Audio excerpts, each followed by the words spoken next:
25 তারিখে ইনশাআল্লাহ আপনাদের দয়া আল্লাহর রহমতে আমি দেশে ফিরে যাব। কিন্তু লন্ডনে বিজয় দিবসের অনুষ্ঠান রূপ নিল তারেক রহমানের বিদায়ী সমাবেশে। ভারপ্রাপ্ত চেয়ারম্যানকে বরণে বিএনপির অভ্যর্থনা কমিটি।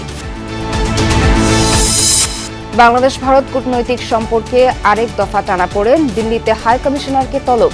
এখনই মিশন ছোট করার কথা ভাবছে না সরকার। সবসময় বলে আসছি আমরা একটা গুড ওয়ার্কিং রিলেশন চাই। আমার মনে হয় আমরা দুই পক্ষ মিলিয়ে হয়তো অতটা এগোতে পারি, যে কারণে টানাপোড়েনটা রয়ে গেছে। ওসমান হাদির ওপর হামলায় ব্যবহৃত আসল বাইক উদ্ধার, 8 হাত ঘুরে আসে অপরাধীর কাছে। ভুল নম্বরে রিমান্ডে হান্নান। মনোনয়ন ফর্ম বিক্রির তৃতীয় দিনেও ভিড় নেই রিটার্নিং অফিসে। জননিরাপত্তা নিশ্চিতে সরকারের অবস্থান খুবই দুর্বল, নাগরিক সংলাপে বক্তারা। সাবেক সেনা কর্মকর্তা জিয়াউল হাসানের বিরুদ্ধে হত্যা ও গুমের অভিযোগ আমলে নিল ট্রাইব্যুনাল। সহিংসতার মামলা থেকে মির্জা আব্বাস সহ 49 জনের অব্যাহতি।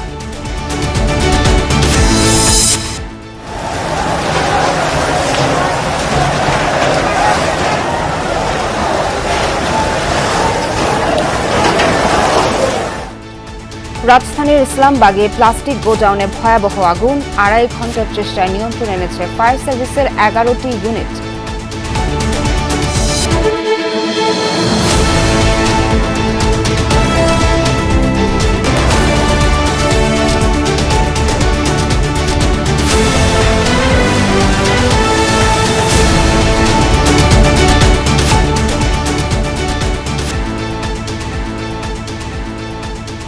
আমন্ত্রণ সন্ধ্যার বাংলাদেশে। এতক্ষণ শিরোনাম দেখছিলেন, পুরো খবর জানাবো নাবিলা সোহার। দেশে ফেরার আগে দীর্ঘ প্রায় 2 দশকের ছায়াসঙ্গী হয়ে থাকা লন্ডন বিএনপির নেতাকর্মীদের কাছ থেকে বিদায় নিয়েছেন ভারপ্রাপ্ত চেয়ারম্যান তারেক রহমান। দেশের ভাবমূর্তির কথা চিন্তা করে 25 ডিসেম্বর হিথ্রো বিমানবন্দরে নেতাকর্মীদের ভিড় না করার অনুরোধ করেন তিনি। এ সময় দীর্ঘদিন পাশে থাকায় যুক্তরাজ্যের বাংলাদেশ কমিউনিটির প্রতি কৃতজ্ঞতা জানান বিএনপির এই শীর্ষ নেতা। সংবর্ধনা অনুষ্ঠানে তুলে ধরেন আগামীর বাংলাদেশ নিয়ে তার পরিকল্পনা। বলেন, এবারের নির্বাচন সহজ নয়।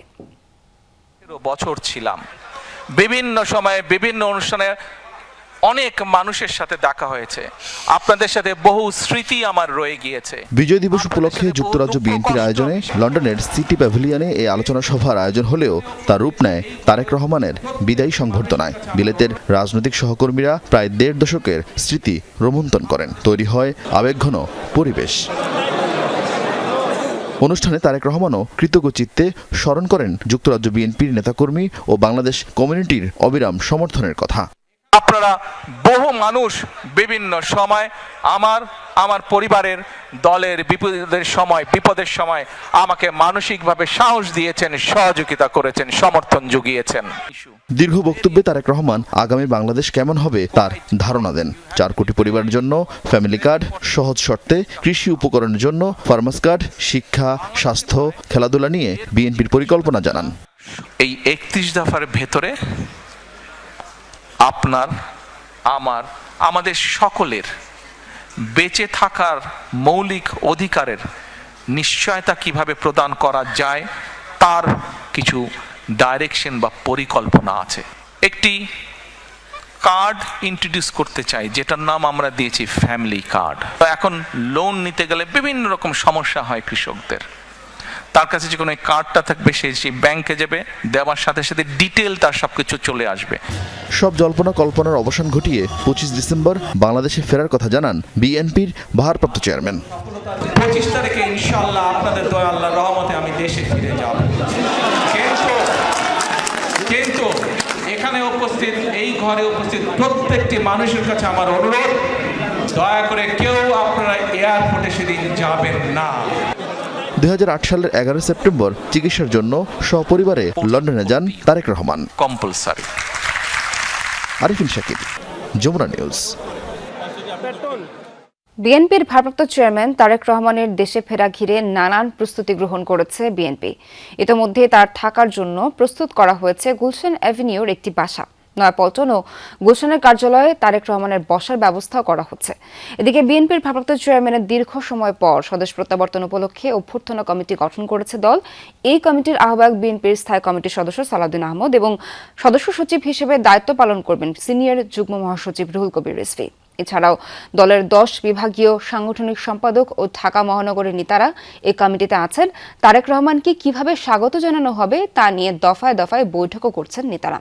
জানা গেছে, বিমানবন্দর থেকে এভারকেয়ার হাসপাতাল পর্যন্ত রাস্তার দুই পাশে দাঁড়িয়ে তারেক রহমানকেও সংবর্ধনা জানানোর প্রস্তুতি নিচ্ছে বিএনপি। এদিকে বিএনপি চেয়ারপারসন খালেদা জিয়া ও ভারপ্রাপ্ত চেয়ারম্যান তারেক রহমানের সার্বিক নিরাপত্তা নিশ্চিত করতে অবসরপ্রাপ্ত ব্রিগেডিয়ার জেনারেল AKM শামসুল ইসলামকে প্রধান নিরাপত্তা কর্মকর্তা হিসেবে দায়িত্ব প্রদান করা হয়েছে। বাংলাদেশের নির্বাচন নিয়ে ভারত যে নসিহতের চেষ্টা করছে তা সম্পূর্ণ অগ্রহণযোগ্য ও আপত্তিকর বলে মন্তব্য করেছেন পররাষ্ট্র উপদেষ্টা তৌহিদ হোসেন। বলেছেন, দুদেশের হাইকমিশনারকে তলব পাল্টা তলব সহ সাম্প্রতিক নানা ঘটনায় ঢাকা দিল্লি সম্পর্কে টানাপোড়েনে নতুন মাত্রা যুক্ত হলো কিনা তা বলা কঠিন। জানান, শেখ হাসিনাকে উস্কানিমূলক বক্তব্য দেয়া থেকে কেবল ভারতই বিরত রাখতে পারে। উপদেষ্টা জানান, বুধবার পর্যন্ত দেশে আসতে কোনো ট্রাভেল ডকুমেন্ট চাননি বিএনপির ভারপ্রাপ্ত চেয়ারম্যান তারেক রহমান। এবার দিল্লিতেও বাংলাদেশের হাইকমিশনারকে তলব করল ভারতের পররাষ্ট্র মন্ত্রণালয়। বুধবার হাইকমিশনার রিয়াজ হামিদুল্লাহকে বাংলাদেশে তাদের দূতাবাসের নিরাপত্তা নিয়ে উদ্বেগ জানায় দিল্লি। সেই সাথে ঢাকার ভারতীয় দূতাবাসের নিরাপত্তা ঝুঁকি হতে পারে এমন কার্যক্রমের ব্যাপারে অবহিত করার পাশাপাশি ঢাকা থেকে মিথ্যা ও বিভ্রান্তিকর তথ্য ছড়ানোর দাবি করে তারা। আসে অবাধ ও শান্তিপূর্ণ নির্বাচনের আহ্বানও। এর আগে গত 1 বছরে ভারতীয় হাইকমিশনারকে 5 বার তলব করেছে বাংলাদেশ। আমাদের হাইকমিশনারকেও তারা ডেকেছে। এটা খুব অপ্রত্যাশিত না, সাধারণত এটা ঘটে। এই মুহূর্তে আমাদেরকে নসিহত করার তো কোনো প্রয়োজন নেই। আমরা জানি আমরা কি করবো। আমরা একটা ভালো নির্বাচন করবো যেটাতে মানুষ ভোট দিতে পারবে এবং যাদেরকে ভোট দেবে তারাই নির্বাচিত হবে। বাংলাদেশে নির্বাচন কেমন হবে এটা নিয়ে আমরা আমাদের প্রতিবেশীদের উপদেশ চাই। এদিকে একই দিন দণ্ডপ্রাপ্ত সাবেক প্রধানমন্ত্রী শেখ হাসিনাকে ফেরত দেয়া সহ কয়েকটি দাবিতে মার্চ টু ইন্ডিয়ান হাইকমিশন কর্মসূচি পালন করেছে জুলাই ঐক্য। অবশ্য বাড্ডাতেই তাদের আটকে দেয় পুলিশ। এই কর্মসূচির জেরে বুধবার দুপুর 2টা থেকে নিরাপত্তাজনিত কারণে ভারতীয় ভিসা সেন্টারের কার্যক্রম বন্ধ করার কথা জানায় হাইকমিশন। এটি সাময়িক নাকি কয়েকদিনের তা এখনো জানে না পররাষ্ট্র মন্ত্রণালয়। তারা আজকে বন্ধ রেখেছে 2টা থেকে, এখন যদি গ্রীষ্মকালকে সেটা আমি জানি না। তাছাড়া আরেকটি কথা হলো যে ভিসার ব্যাপারে যে কোনো দেশ তাদের সিদ্ধান্ত নিতে পারে। এ ব্যাপারে কিন্তু অন্য দেশের কোনো কিছু সত্যিকার অর্থে কোনো কিছু বলা। এসব ঘটনায় বাংলাদেশ ভারত সম্পর্ক আরো জটিল হচ্ছে কিনা প্রশ্ন উপদেষ্টার কাছে। এটা বলা খুব কঠিন যে আরেকটা ফেজ শুরু হলো কিনা, কারণ ভারতের সাথে পয়েন্ট ছিল, এটা মেনে নিয়েই আমরা সবসময় বলে আসছি যে আমরা একটা গুড ওয়ার্কিং রিলেশন চাই। আমার মনে হয় আমরা দুই পক্ষ মিলিয়ে হয়তো অতটা এগোতে পারি, যে কারণে টানা পয়েন্টটা রয়ে গেছে। যদি দেখা যায় যে আমার অফিসারদের জন্য অ্যাডিকুয়েট কাজ নাই, তখন আমরা সেটা ঠিক করার চিন্তা করব। এই মুহূর্তে আমি মনে করি না যেটা প্রয়োজন। জানান, 25 ডিসেম্বর দেশে ফেরার কথা থাকলেও ট্রাভেল পাসের জন্য এখনো সরকারকে কিছু জানাননি তারেক রহমান। গতকাল রাত পর্যন্ত চাননি। সম্প্রতি ডাকসু ভিপি পররাষ্ট্র সহ 3 উপদেষ্টার পদত্যাগের যে দাবি তুলেছেন তা নিয়েও কথা বলেন তৌহিদ হোসেন।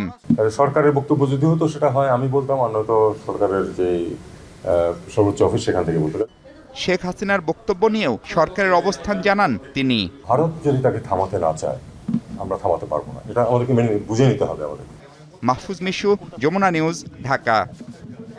মোটরসাইকেল, হেলমেট ও ভুয়া নম্বর প্লেট উদ্ধার করেছে সিটিটিসি। ওদিকে মোটরসাইকেল নম্বর লেখার ভুলে আসামি হয়ে রিমান্ডে যেতে হয় আব্দুল হান্নানকে। নম্বরের শেষে 6-এর জায়গায় 5 লেখায় তদন্তে এমন গরমিল। ডিবি প্রধান জানিয়েছেন, ঘটনার সাথে জড়িত না থাকলে হান্নানের নাম বাদ দেওয়া হবে। বিজয়নগর কালভার্ট রোডে ওসমান হাদির উপর হামলার পর আশপাশের সিসি ক্যামেরার ফুটেজ সংগ্রহ করে আইনশৃঙ্খলা বাহিনী। প্রথমেই শনাক্ত হয় হোন্ডা হর্নেট সিরিজের মোটরসাইকেলটি। নম্বর ঢাকা মেট্রো ল 546375। বিআরটি এর সার্ভার থেকে মালিকের তথ্য নিয়ে মোহাম্মদপুর এলাকা থেকে শনিবার আব্দুল হান্নানকে আটক করে র্যাব। হান্নান আদালতকে জানান, মোটরসাইকেল তিনি 2 মাস আগে মিরপুরের একটি শোরুমে বিক্রি করেছেন, কিন্তু নাম পরিবর্তন করা হয়নি। হান্নানের কথার সত্যতা যাচাই করতে গেলে বড় ধরনের গরমিল সামনে আসে। হাতে আসে ঢাকা মেট্রোর ল 546375 নম্বরের মোটরসাইকেলটির BRT এর রেজিস্ট্রেশন তথ্য। সেখানে মালিকের নাম আব্দুল হান্নান আছে ঠিকই, তবে ভিন্নতা ব্র্যান্ড এবং মডেলে। হামলায় ব্যবহৃত মোটরসাইকেলটি ছিল হোন্ডা হর্নেট সিরিজের, আর BRT এর রেজিস্ট্রেশন তথ্য বলছে ঢাকা মেট্রো ল 546375 নম্বরের মোটরসাইকেলটি হল সুজুকি জিক্সার। হান্নান যে শোরুমে বাইকটি বিক্রির কথা জানিয়েছেন, ওই শোরুমের স্বত্বাধিকারী জানালেন পুরো বিষয়টি তিনি পুলিশকে জানিয়ে এসেছেন। হান্নান সাহেবের নামের একটি গাড়ি আমাদের শোরুমে সে বিক্রি করেছিল, কিন্তু এই মামলার সাথে জড়িত যে গাড়িটা নিয়ে, যেটা নিয়ে হান্নান সাহেব আটক ছিল, সেইটা আমাদের কাছে বিক্রি করেন। এটা আমরা ক্লিয়ার করে দিয়ে আসছি, কারণ উনি যে গাড়িটা যে গাড়ি নিয়ে ঝামেলা, ওটা হচ্ছে ঢাকা মেট্রো ল 54 এটসেট্রা। আর আমাদের কাছে হান্নান সাহেব যে গাড়িটা বিক্রি করছিল, ওটা হলো ঢাকা মেট্রো ল 65। তো এই বিষয়টা আমরা মোটামুটি প্রশাসনের লোককে আশ্বস্ত করেছি। পল্টন থানার তদন্ত কর্মকর্তার তদন্তে উঠে এসেছে ওসমান হাদির উপর হামলায় ব্যবহৃত মোটরসাইকেলের নম্বর ঢাকা মেট্রো ল 546376। নম্বরের শেষে 6-এর জায়গায় 5 লেখা এই ঘটনা। এর কি জবাব আইনশৃঙ্খলা বাহিনীর কাছে আছে? ডিবি প্রধান জানান, মামলায় সম্পৃক্ততা পাওয়া না গেলে হান্নানকে অব্যাহতি দেওয়া হবে। মোটরসাইকেলটা 5-7 বোতল হয়েছে, মোটরসাইকেলটা কোথায় থেকে কোথায় গেছে এটা জানতে হবে পার্টিকুলারলি।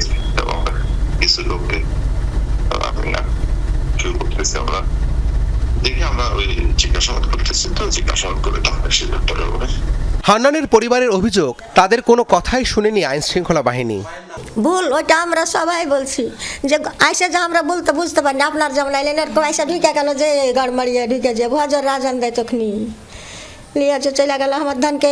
আমি তা করছি যে আপনারা এমনি করছেন কেন, আমার ধান কিছু জানে না, আপনারা এমনি করছেন কেন। মেলা দিন থেকে তো আর হুন্ডা মুন্ডা নাই, তো সোনার ওপরে বোঝা চাপিয়ে দিলে, দোষীকে দোষী করে দিলে। এদিকে হামলার ঘটনায় ব্যবহৃত আসল মোটরসাইকেল, হেলমেট ও ভুয়া নম্বর প্লেট উদ্ধারের কথা জানিয়েছে পুলিশ। পশ্চিম আগারগাঁও বনলতা আবাসিক এলাকায় একটি বাড়ির নিচতলার পার্কিং থেকে মোটরসাইকেল ও হেলমেট উদ্ধার করা হয়। ভুয়া নম্বর প্লেট পরিত্যক্ত অবস্থায় ম্যানহোলের ভেতর থেকে উদ্ধার করে পুলিশ। তাদের অনুসন্ধান, মোটরসাইকেলটির প্রথম মালিক আব্দুর রহমান নামে এক ব্যক্তি। পরে শহীদুল, রাসেল, মার্কেট প্লেস, ওবায়দুল ইসলাম, আনোয়ারুল ও তার কাছ থেকে আবার ওবায়দুল হয়ে শুভ নামে এক ব্যক্তি মোটরসাইকেলটি কিনেছিল। সব মিলিয়ে 8 ব্যক্তির হাত বদল হয়ে হামলার ঘটনায় জড়িত প্রধান সন্দেহভাজন ফয়সালের সহযোগী কবিরের জাতীয় পরিচয়পত্র ব্যবহার করে মাইনুদ্দিন ইসলামের নামে মোটরসাইকেলটি কেনা হয়। মোটরসাইকেলে মালিকানা নিয়ে যখন এত কিছু, তখন ন্যায় বিচারের জন্য আদালতের দিকেই তাকিয়ে আছে আইন শৃঙ্খলা বাহিনীর ভুলের শিকার হান্নান ও তার পরিবার। রাব্বি সিদ্দিকী, যমুনা নিউজ, ঢাকা। ইনকিলাব মঞ্চের মুখপাত্র শরীফ ওসমান বিন হাদির ব্রেইন থেকে গুলির অংশ বের করা জরুরি, কিন্তু শরীর এখনও সে অস্ত্রোপচারের জন্য প্রস্তুত নয়, এমনটা জানিয়েছেন সিঙ্গাপুর জেনারেল হাসপাতালের চিকিৎসকরা। জানা গেছে, গুলির অংশ বের করা সম্ভব না হলে স্বাস্থ্যের অবনতির শঙ্কা রয়েছে।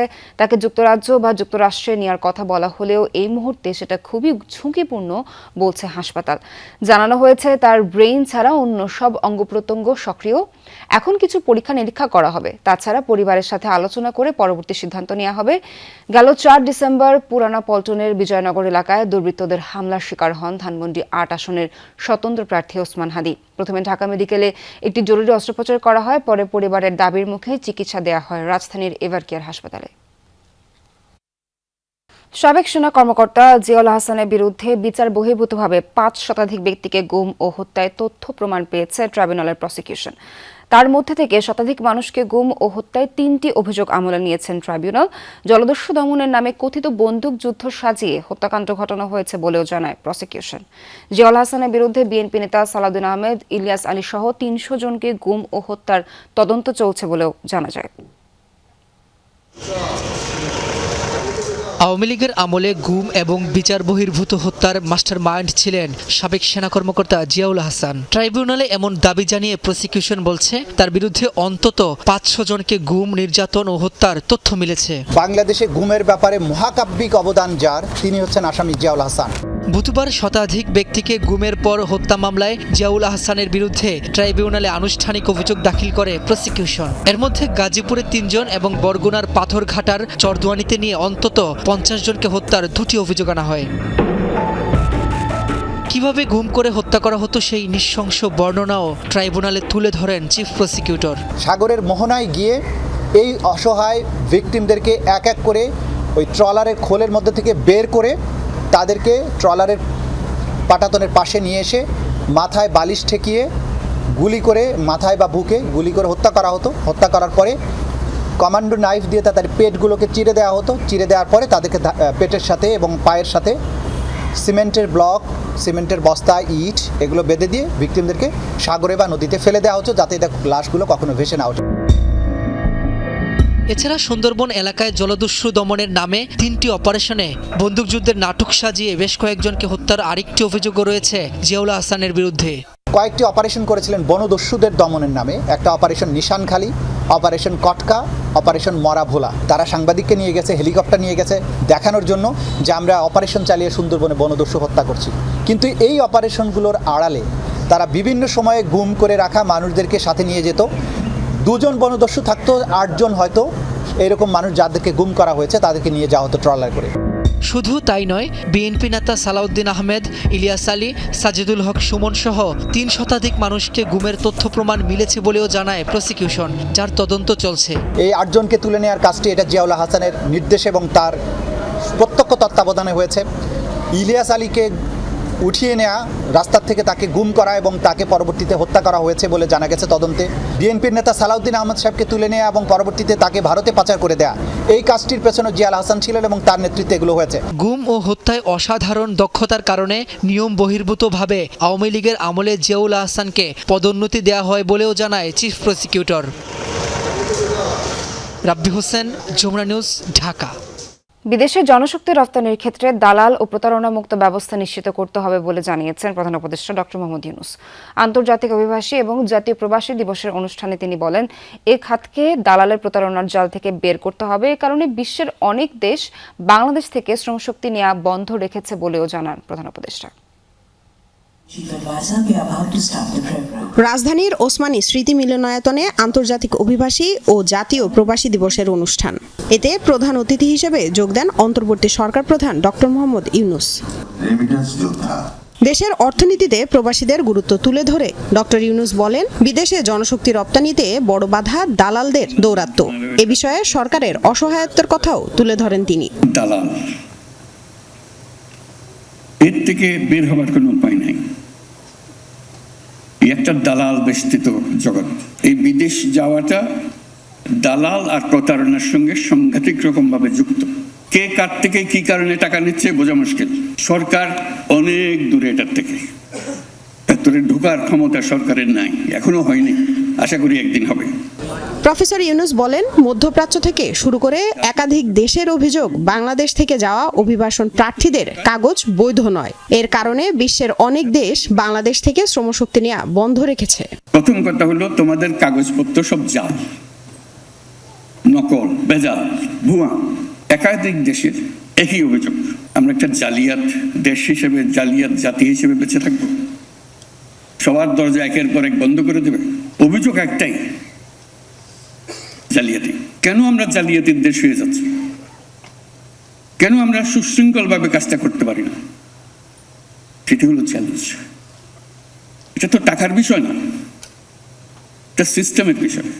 বাংলাদেশকে তারুণ্যের খনি উল্লেখ করে প্রধান উপদেষ্টা বলেন, তারুণ্যের এই শক্তিকে যথাযথ ব্যবহার করতে হবে। এজন্য দক্ষতা বৃদ্ধির উপর জোর দেন তিনি। পৃথিবীতে তারুণ্যের অভাব, আর আমরা হলাম তারুণ্যের খনি। আমাদের 18 কোটি লোকের মধ্যে 9 কোটি লোকের বয়স 27 বছরের কম।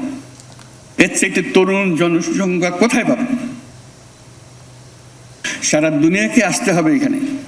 দেশের অর্থনীতিতে অবদান রাখা কয়েকজন প্রবাসী ও আর্থিক প্রতিষ্ঠানকে পুরস্কৃত করেন প্রধান উপদেষ্টা। লামিয়া তিথি, যমুনা নিউজ, ঢাকা। নির্বাচনের আগে প্রার্থীদের অস্ত্র দেবার বিষয়ে ইসির সাথে স্বরাষ্ট্র মন্ত্রণালয়ের কোনো আলোচনা হয়নি। তবে প্রার্থীদের কাছে বৈধ অস্ত্র রাখার সাথে আচরণবিধির বিরোধ নেই, এমনটি জানিয়েছেন ইসি সচিব আক্তার আহমেদ। এদিকে ডামি নির্বাচনে অংশ নেওয়া কোনো প্রার্থী যেন আসন্ন নির্বাচনে অংশ নিতে না পারে সে বিষয়ে পদক্ষেপ নিতে ইসিকে লিগ্যাল নোটিশ দিয়েছে বৈষম্য বিরোধী ছাত্র আন্দোলন। নির্বাচন ভবনে সাংবাদিকদের সাথে ইসির সিনিয়র সচিব আক্তার আহমেদের ব্রিফিং। সচিব জানান, এবার ত্রয়োদশ জাতীয় সংসদ নির্বাচনে ইইউ প্রায় 200 জন পর্যবেক্ষক পাঠাতে যাচ্ছে। বাংলাদেশের পররাষ্ট্র মন্ত্রণালয়, নির্বাচন কমিশন এবং ইউরোপীয় ইউনিয়নের মধ্যে একটি ত্রিপাক্ষিক চুক্তির মাধ্যমে এটি হবে। তাদেরকে আমরা এখানকে ফ্যাসিলিটিস প্রোভাইড করব, তাদের যাতায়াত এবং তাদের চলাফেরা ইত্যাদি ইত্যাদি। আমরা শুধু একটা জিনিসই অনুরোধ করেছি, লোকাল প্রোটোকল কিছু কিছু ক্ষেত্রে মানতে হয়, যেমন আপনার বিশেষ করে পার্বত্য চট্টগ্রামে সে লোকাল প্রোটোকল মানতে হবে।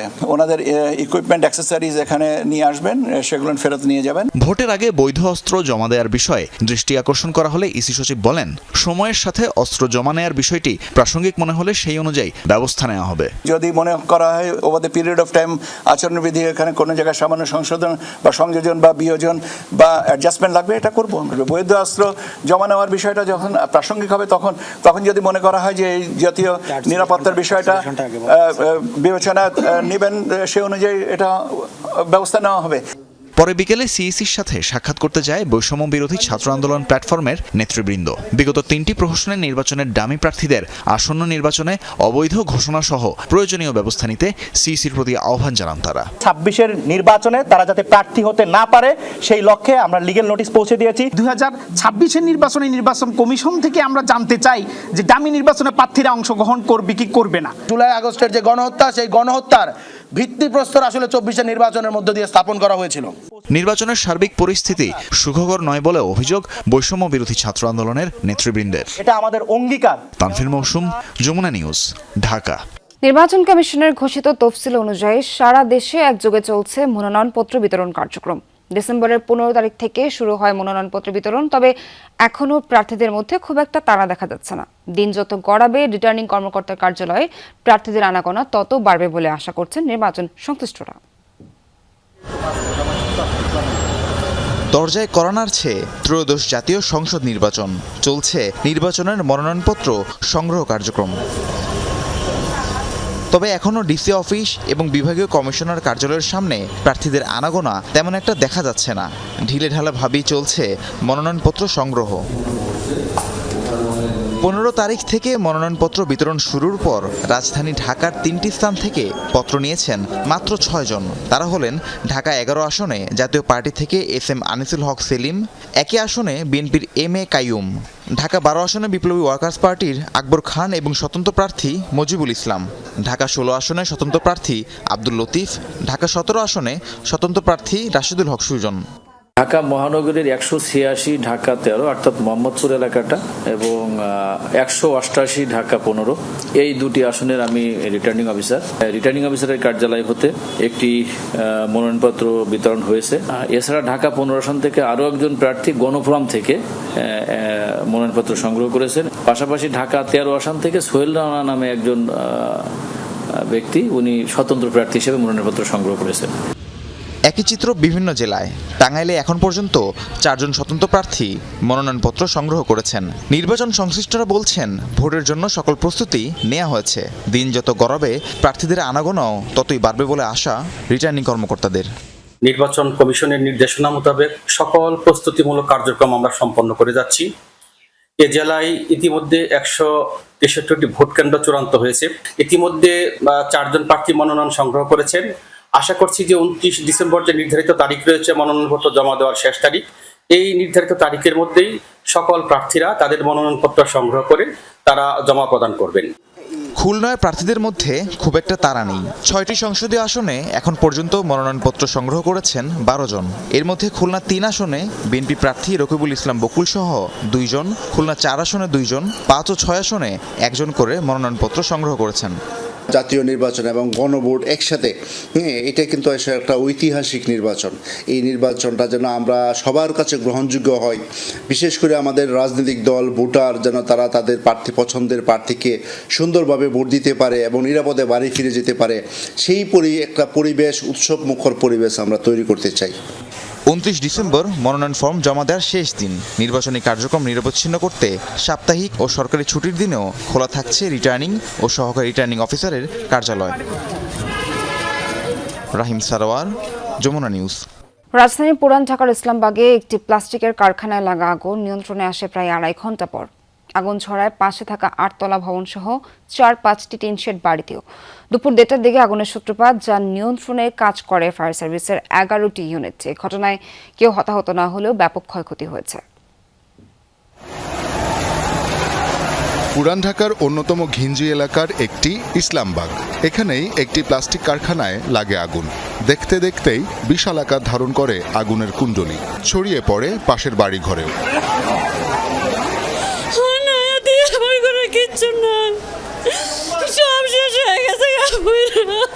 খবর পেয়ে একে একে ছুটে আসে ফায়ার সার্ভিসের 11টি ইউনিট। আগুন নিয়ন্ত্রণে আনতে বেশ বেগ পেতে হয় তাদের। পুড়ে ভস্ম হয়ে যায় টিনশেড কারখানা ও এর সাথে লাগোয়া ঘরবাড়ি। কেউ হতাহত না হলেও ক্ষয়ক্ষতি ব্যাপক। ফায়ার সার্ভিসের লোক আসলো, এইটাও শেষ হয়ে গেছে। তখন এইটার মধ্যে হপায় অল্প অল্প ধরছে। তখন প্রথম আমরা যেন এইটার আগুনটা না বাড়ে প্রথমে এটা নিভালাম। টার্গেট ব্যাগের থেকে হওয়ার পর থেকে নিয়ে আগুন চারিদিকে ছত্রে গেছে। তো ছত্রা যাওয়ার পরে মনে করেন না ফায়ার সার্ভিস আর এই জায়গাতে তো মনে করেন যে এই গল্লি দিয়ে মনে করেন না ফায়ার সার্ভিসটা মনে একটা ঢুকতে পারে না। সাথে সাথে আমি আমার ফ্যাক্টরিতে যে যতটুকু গ্যাস সিলিন্ডার ছিল আগুন নির্বাপনের মতো, ওটা নিয়ে আমি উপরে উঠি। যখন আমি গ্যাস মারি তখন দেখি আগুনটা পিছন থেকে আরো ওভারফ্লো করে চলে আসতেছে। পিছনে আবাসিক ছিল, হয়তো আবাসিক থেকেই গ্যাস সিলিন্ডার যেটা ওইখান থেকে বড়পলা বাড়ি বা যাই হোক পিছন থেকে এসে আগুনটা শুরু হয়েছে সূত্রপাত। এলাকায় পানির উৎস না থাকায় বুড়িগঙ্গার শাখা থেকে পানি নিতে হয় ফায়ার সার্ভিসকে। ইসলামবাগের এই আগুনের ঘটনায় সৌভাগ্যক্রমে বুড়িগঙ্গা পাশে পেয়েছে এবং বুড়িগঙ্গার যে নোংরা পানি রয়েছে সেখান থেকে কষ্ট করে পাম্প দিয়ে এই পানি উঠে যাচ্ছে সেই ইসলামবাগের সেই ভবনের দিকে। কিন্তু ফায়ার সার্ভিসের পক্ষ থেকে বারবারই বলা হচ্ছে এই যে পানির সোর্স না রাখা, এটি যে কত ভয়াবহ একটি দুর্ঘটনার কারণ হতে পারে সেটি এখানে পানি না থাকলে হয়তোবা বোঝা যেত। ফায়ার সার্ভিসের উপপরিচালক মোহাম্মদ সালেহউদ্দিন জানান, ওই এলাকার প্রতিটি ঘরবাড়ি ঝুঁকিপূর্ণ অবস্থায় আছে।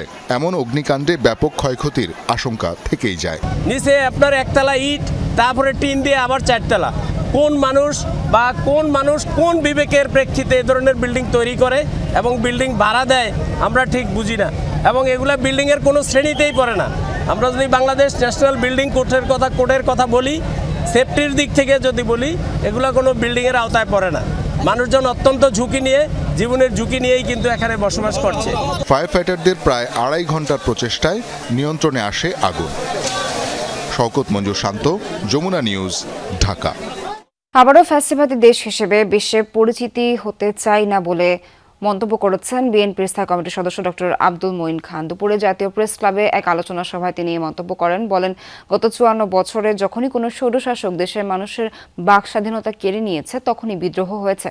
এদিকে জাতীয় প্রেস ক্লাবে আরেক আলোচনা সভায় বিএনপির ভাইস চেয়ারম্যান শামসুজ্জামান দুদু বলেন, সময় মতো নির্বাচন অনুষ্ঠিত না হলে এর সুফল ভোগ করবে পার্শ্ববর্তী দেশ ও স্বৈরাচারী শক্তি, আর চরম মূল্য দিতে হবে এই দেশের সাধারণ মানুষকে। এ সময় তিনি অভিযোগ করে বলেন, একটি বিশেষ গোষ্ঠী দেশে অস্থিতিশীল পরিস্থিতি তৈরি করে নির্বাচন নস্যাৎ করার অপচেষ্টায় লিপ্ত।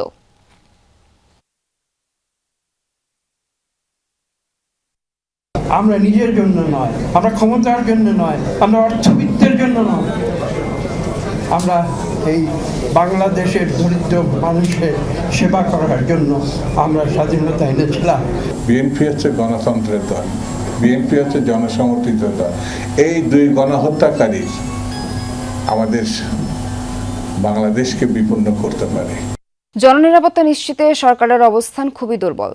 পুলিশ প্রশাসন সহ রাষ্ট্রীয় প্রতিষ্ঠানগুলোকে রাজনৈতিক প্রভাবমুক্ত করতে না পারলে জননিরাপত্তা নিশ্চিত করা সম্ভব নয়। সকালে ডেমোক্রেসি ইন্টারন্যাশনাল ও যমুনা টেলিভিশন আয়োজিত নাগরিক সংলাপে এমন মতামত তুলে ধরেন বক্তারা। জানান, নির্বাচনের আগে নিরাপত্তা নিশ্চিতে জাতীয় ঐক্য জরুরি। সংলাপে ইনকিলাব মঞ্চের মুখপাত্র শরীফ ওসমান হাদির হত্যা চেষ্টা সহ সাম্প্রতিক সহিংসতার ঘটনায় উদ্বেগ জানানো হয়। রাষ্ট্রীয় প্রতিষ্ঠানগুলোকে নিরপেক্ষ ও রাজনৈতিক প্রভাব মুক্ত করতে হবে, নয়তো জননিরাপত্তা নিশ্চিত করা সম্ভব নয়। নাগরিক সংলাপে এমনটাই মত বিশেষজ্ঞ ও রাজনৈতিক নেতাদের। সকালে যমুনা টেলিভিশন ভবনে নিরাপত্তা ও অধিকার কি চাই কি পাচ্ছি শীর্ষক সংলাপের আয়োজন করে ডেমোক্রেসি ইন্টারন্যাশনাল ও যমুনা টিভি। সংলাপে অংশ নেন বিভিন্ন রাজনৈতিক নেতা ও নিরাপত্তা বিশেষজ্ঞরা। স্বাগত বক্তব্যে আইনশৃঙ্খলা পরিস্থিতির সাম্প্রতিক পরিসংখ্যান তুলে ধরেন ডেমোক্রেসি ইন্টারন্যাশনালের chief of party Catherine Cecil. In September, 57.5% named law and order as their top concern. আলোচনায় ইনকলাব মঞ্চের মুখপাত্র শরীফ ওসমান হাদি হত্যা চেষ্টা সহ খুন, সন্ত্রাস, চাঁদাবাজির ঘটনায় উদ্বেগ জানিয়ে বিশেষজ্ঞরা বলেন, জননিরাপত্তা নিশ্চিতে যথেষ্ট গুরুত্ব দিচ্ছে না সরকার। তৎকালীন স্বৈরাচারের সময়ে এরা যা করেছে তার তুলনায় অনেক কম, কিন্তু একটি ঘটনাও 5ই আগস্টের পর আমরা আসলে দেখতে চাই না। আমরা যেখানেই থাকি না কেন নারীর প্রতি সহিংসতার ব্যাপারে আমরা অনেক বেশি আগুয়ান থাকব। সাইবার বুলিংটা এত বেশি নরমালাইজ করে ফেলেছি আমরা কিন্তু এই ব্যাপার নিয়ে খুব বেশি উচ্চকিত না। বিশেষজ্ঞদের সাথে দ্বিমত করেননি রাজনীতিবিদরাও, বলেন জননিরাপত্তার ক্ষেত্রে প্রশাসন ও পুলিশ বাহিনীতে রাজনৈতিক প্রভাবই প্রধান অন্তরায়। বিগত সময়ে বাংলাদেশে এই ল অ্যান্ড অর্ডার নিশ্চিত হয় নাই শুধুমাত্র রাজনৈতিক দলগুলো তাদের নিজেদের স্বার্থে আমাদের যে এক্সিস্টিং আইনশৃঙ্খলা বাহিনীগুলো রয়েছে তাদেরকে ব্যবহার করার কারণে। দেখবেন আইনশৃঙ্খলা বাহিনীকে এমন নগ্ন দলীয়করণ বিগত সরকারটা করেছে যে তাদের মধ্যে পেশাদারিত্বের কোনো জায়গাটা ছিল। বক্তারা বলেন, ফ্যাসিবাদী আমলে রাষ্ট্রীয় প্রতিষ্ঠানগুলোকে এমনভাবে ধ্বংস করা হয়েছে যে তা থেকে উত্তরণ না হলে জননিরাপত্তা নিশ্চিত সম্ভব নয়। পলিটিক্যাল কনসিডারেশনে কিন্তু রিক্রুটমেন্টগুলো হয়, এইটার কালচার থেকে আমাদেরকে বেরিয়ে আসতে হবে। চাঁদাবাজ, সন্ত্রাস নির্মূলের পাশাপাশি বিদেশি শক্তির হস্তক্ষেপ রোধে জাতীয় ঐক্যের ভিত্তিতে পররাষ্ট্রনীতি প্রণয়নের তাগিদ দেন বক্তারা। স্বাধীন প্রক্রিয়ার মধ্য দিয়ে নিয়োগ দিতে হবে। ফয়সাল মাহমুদ, যমুনা নিউজ, ঢাকা। অস্ট্রেলিয়ার বন্ডাই বিচে হামলাকারীদের একজন ভারতের নাগরিক। 1998 সালে তিনি হায়দ্রাবাদ থেকে অস্ট্রেলিয়ায় পাড়ি জমান, এমনটা জানিয়েছে দেশটি কর্তৃপক্ষ। আততায়ী সাজিদ আকরামের পাসপোর্ট সহ এ সংক্রান্ত একাধিক প্রমাণ হাতে পেয়েছে প্রশাসন। স্টুডেন্ট ভিসায় তিনি প্রথমে অস্ট্রেলিয়া যান। হায়দ্রাবাদে তার ব্যবসা শিক্ষায় ব্যাচেলর ডিগ্রিও রয়েছে। তদন্তকারীদের মতে 2022 সালে সর্বশেষ ভারত সফর করেন সাজিদ আকরাম। তার সন্তানরাও সব অস্ট্রেলিয়ার নাগরিক। অন্যদিকে প্রাণে বেঁচে যাওয়া আরেক হামলাকারী নাভেদ আকরামের বিরুদ্ধে 59টি অভিযোগ এনেছে নিউ সাউথ ওয়েলস পুলিশ। তাদের তথ্য মতে এগুলোর মধ্যে রয়েছে 15টি হত্যার অভিযোগ, আর বাকি অভিযোগগুলো আনা হয়েছে সন্ত্রাসী কর্মকাণ্ডের জন্য। রোববার সিডনির বন্ডাই সৈকতে ইহুদিদের ধর্মীয় অনুষ্ঠান চলাকালে হঠাৎ বন্দুক নিয়ে হামলা চালায় সাজিদ আকরাম ও তার ছেলে নাভিদ আকরাম, যাতে প্রাণ যায় 15 জনের। নিরাপত্তা কর্মীদের গুলিতে ঘটনাস্থলে মৃত্যু বাবা সাজিদ আকরামের। অন্যদিকে গুরুতর আহত হয়ে হাসপাতালে ভর্তি ছেলে নাভিদ আকরাম। অস্ট্রেলিয়ার বন্ডাই সমুদ্র সৈকতে সন্ত্রাসী হামলা ঠেকাতে গিয়ে প্রাণ হারান এক বৃদ্ধ দম্পতি। হামলাকারীকে প্রতিহত করতে গাড়ি থেকে নেমে বন্দুক কেড়ে নেওয়ার চেষ্টা করেন বরিস ফোরম্যান। এ সময় তার সাথে হামলাকারীর ধস্তাধস্তি হয়। সাহায্যে এগিয়ে আসেন স্ত্রী সোফিয়া ফোরম্যানও। তবে আততায়ীর গুলিতে দুজনেই নিহত হন। ষাটোর্ধ্ব এই দম্পতিকে অস্ট্রেলিয়ার হিরো আখ্যা দিয়েছেন দেশটির প্রধানমন্ত্রী অ্যান্থনি আলবানিজ। সিডনির বন্ডাই সমুদ্র সৈকতের সন্ত্রাসী হামলায় আততায়ীর হাত থেকে বন্দুক কেড়ে নিয়ে রাতারাতি নায়ক বনে গেছেন আল আহমেদ নামের একজন মুসলিম ব্যক্তি। তবে এ ঘটনার কিছু দূরেই আরেক অস্ত্রধারীকে বাধা দিতে গিয়ে প্রাণ হারান এক বৃদ্ধ দম্পতি। ওই মুহূর্তে পাশ দিয়ে অতিক্রম করা এক গাড়ির ড্যাশ ক্যামে ধরা পড়ে সেই দৃশ্য। ভিডিওতে দেখা যায় গাড়ি থেকে নেমে হামলাকারীর হাত থেকে বন্দুক কেড়ে নেওয়ার চেষ্টা করেন বৃদ্ধ বরিস ফোরম্যান। আততায়ীর সাথে হয় ধস্তাধস্তি। গাড়ি থেকে নেমে স্বামীকে সাহায্যে এগিয়ে আসেন সোফিয়া। এরপরই হামলাকারীর গুলিতে প্রাণ যায় তাদের। আরেকটি ভিডিওতে তাদের নিথর দেহ রাস্তায় পড়ে থাকতে দেখা যায়। অসীম সাহসী এই রুশ ইহুদি দম্পতির দুজনেরই বয়স 60-এর কোঠায়। বরিস একজন অবসরপ্রাপ্ত মেকানিক।